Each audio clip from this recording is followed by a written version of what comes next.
Gusto mo ba makapasok sa Flower Dome ng libre? Yes, you heard it right! Libre! Isa ito sa pinakamagandang spots dito sa Gardens by the Bay. Malamig, relaxing, perfect for kwentuhan with a view. Tanaw mo pa here ang Singapore Flyer at Marina Bay Sands. Parang postcard in real life. Every 3 months nga, nagpapalit sila ng flower display.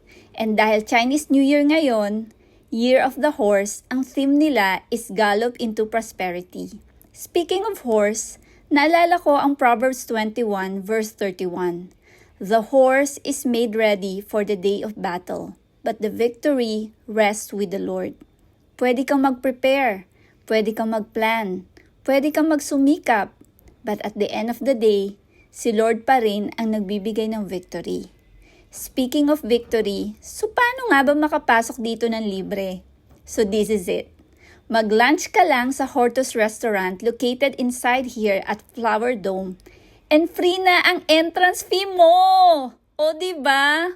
So kung pupunta ka rin lang dito, dito ka na mag-lunch.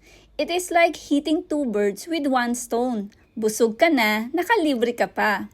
So prepare well, trust God more, and gallop into your season of blessing.